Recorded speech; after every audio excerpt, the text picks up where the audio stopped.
Hey Keith, I just got done watching your video, and you mentioned, very interesting, what you were bringing up about your wife being Catholic and how she didn't even look at the book, but she didn't want anything to do with it.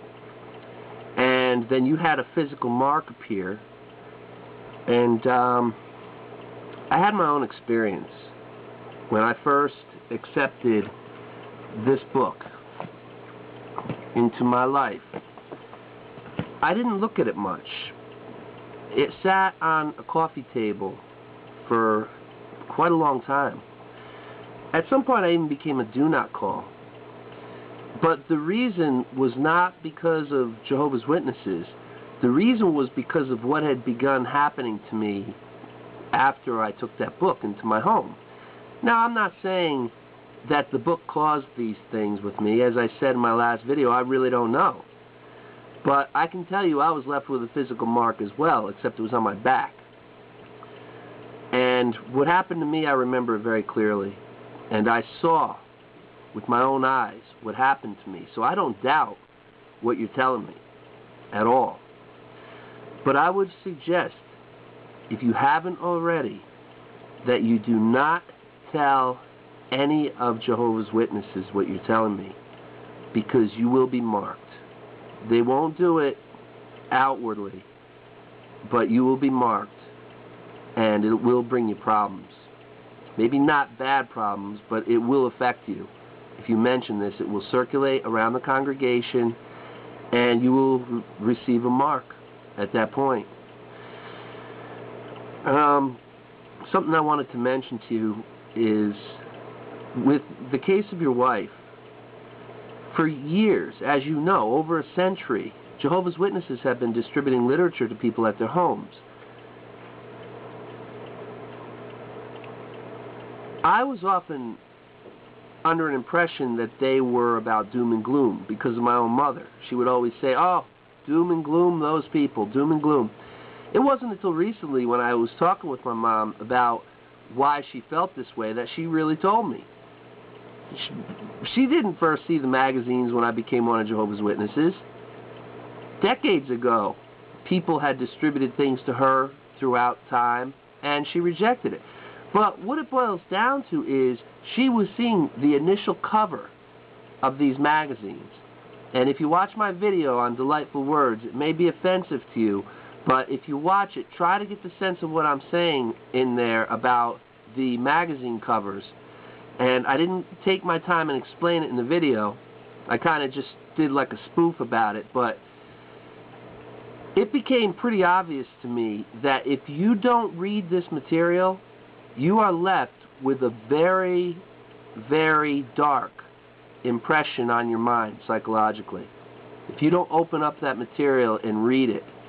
And even when you do read it, you're left with confusion for the most part because of cognitive dissonance. You will see things that will give you every reason to believe you have hope, but then you'll see many things that challenge your own belief in your own salvation, that gives you fear at the same time. So you now are trying to balance hope with fear, and trying to see through it in a way that you can come out on top of your fear in having hope, and almost renouncing everything you read that says you may be in danger. You may be in danger if you've ever viewed pornography. You may be in danger if you ever listened to heavy metal music. Or if you maybe perhaps like heavy metal music, which I do. I was being told by the elders in my hall, and there were 34 of them, that heavy metal music was very bad. And the point was, I was listening to it most of my childhood on up into my adult years. I didn't need anybody being my conscience telling me this. I knew enough what it was, whether it was good or it was bad. I didn't need the guilt all the time. And that's the whole point of this, is that there is a message that people get on the exoteric aspect, of the outer shell of this religion. People on the outside looking in see it, and it scares them. Like my mom said, doom and gloom. And it's not until you get into it that you see, oh no, there's hope. There's a brightness. But that bright hope comes with quite a price.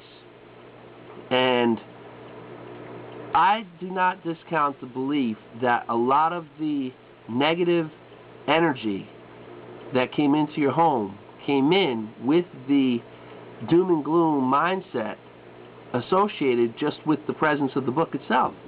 Like my mom said, doom and gloom, all those people are doom and gloom. And I would try to tell her, no, Ma, you don't know, you don't know. But in the end, I had to come to terms with the fact that there is a message on the outside that people get, and then there's another message inside for those who take the time to look. But it shouldn't be. Christ offers a gift, and that is good news, and it shouldn't be being packaged in any bad news. You shouldn't have to tell somebody something good by first giving them something bad to contrast the two. That's just the type of propaganda, as you were talking about propaganda, that's the type of propaganda technique in itself. Hit them with the bad, tell them the good. It creates what's called bifurcation, or what's called the excluded middle, or dichotomous rationale. So, I appreciate the discussion. I liked your video, and I did find recently an easy way to download these huge files pretty quickly onto YouTube. I format it differently now in the new software I have, so this isn't as hard now for me as it was in making lengthy videos. But definitely would like to hear back from you, Keith. Ciao.